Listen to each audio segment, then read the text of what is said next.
বাদাম দিয়ে এমন মজার একটা ভর্তা হলে ভাত খেতে কিন্তু আর বেশি সময় লাগবে না। বিসমিল্লাহির রহমানির রহিম। আসসালামু আলাইকুম। বৃষ্টি ঝলমল আরেকটা দিনের শুভেচ্ছা নিয়ে চলে আসলাম। আজকে কিন্তু সকাল থেকে বৃষ্টি হচ্ছে। কারো পৌষ মাস, কারো সর্বনাশ। আসলে কথাটা ঠিক।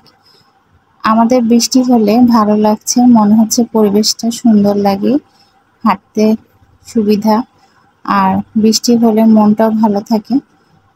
আর অথচ এই বৃষ্টি বন্যার্থীদের জন্য কাল হয়ে দাঁড়িয়েছে।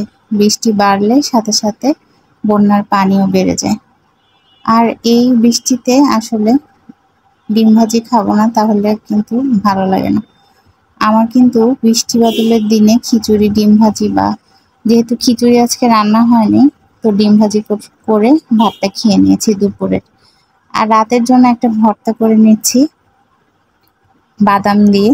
তো এই ভিডিওটাই আপনাদের সাথে শেয়ার করব, রাতে বাদামটা কিভাবে বানালাম, বাদামের ভর্তা।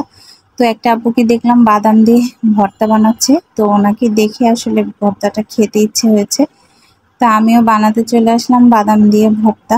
আর ভিডিওটা যদি একটু বড় হয়ে যায়, অবশ্যই পুরো ভিডিওটা, যারা এতক্ষণ আমার সাথে আছেন, ভিডিওটা শেষ পর্যন্ত দেখবেন। কারণ আমাদের যে ওয়াচ টাইম, এটা কিন্তু এখন আসলে বোঝা যাচ্ছে না কেটে যে কি অবস্থায় আছে, আর এই ওয়াচ টাইমটা কিভাবে বাড়বে, কোনো কিছুই বোঝা যাচ্ছে না। তো আমি এখন মুরগির এক পিস দিয়ে দিয়েছি, আর বাদাম আর শুকনো মরিচটাকে আগে ভেজে উঠিয়ে নিয়েছি। আর এখানে রসুন, মুরগির এক পিস, আর হলো বুকের মাংসটা দিয়ে রসুন দিয়ে পেঁয়াজ দিয়ে আবার ভেজে নিয়েছি। খুব বেশি করে তেল দিয়ে ভেজে নিতে হবে, যেন একদমই সিদ্ধ হয়ে যায় তাড়াতাড়ি। তো বেশি সময় লাগেনি, 10-15 মিনিটের মধ্যে এটা হয়ে গেছে। এখন আগে আমি মরিচগুলোকে বেটে নিচ্ছি। মরিচে যেহেতু হাতে ঝাল ধরবে, এই জন্য আগে মরিচটা বেটে নিচ্ছি। মরিচটা বেটে তারপর মরিচটা সাইডে করে তারপরে আমি বাকিগুলো বেটে নিব।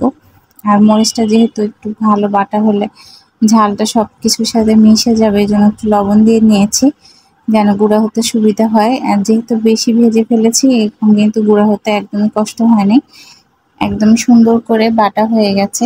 আর এই যে বেটে নিলাম আগে মরিচ, আর তারপর আস্তে আস্তে একটু বাদাম অ্যাড করছি।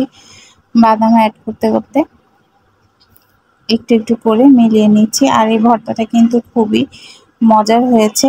যদিও এখনো ভাত খাইনি, এখন বিকালেই যেহেতু ভিডিওটা আপলোড দিয়ে দিতে হবে, আর খাওয়ার সময়টা ভিডিওটা শেয়ার করতে পারবো না। তবে আমি খাওয়ার ভিডিওটা রেখে দিব, যে কেমন হয়েছে রিভিউটা আপনাদের সাথে দেওয়ার জন্য। আর আজকে ভিডিও খালি ভর্তা পর্যন্তই থাকবে, কারণ এখন এই ভিডিওটা আমি ভয়েস দিয়ে আপলোড দিয়ে দিব। আর বিকালে যেহেতু একটু সকাল সকাল যেহেতু ভিডিও দিচ্ছি, সন্ধ্যার সময় পাচ্ছি না, একটু আগে আগেই দিয়ে দিচ্ছি। আর আপনারাও একটু কষ্ট করে আগে আগে চলে আসবেন দেখার জন্য ভিডিওটা। আর রাতে যেহেতু দিতে পারছি না, দেরি হয়ে যায় অনেক, রাতে দিতে গেলে আবার সবার ভিডিও দেখতে যেতে হয়, তো এই জন্য একটু আগে আগে ভিডিওটা আপলোড দিয়ে দিব। আর যেহেতু আমি ইউটিউবেও ভিডিও দিতে হয়, অবশ্যই আপনারা ইউটিউবের চ্যানেলটাও সাবস্ক্রাইব করে রাখবেন। আর এই যে এত সুন্দর একটা ভর্তা হয়েছে। সবাই ভালো থাকবেন, সুস্থ থাকবেন। আল্লাহ হাফেজ।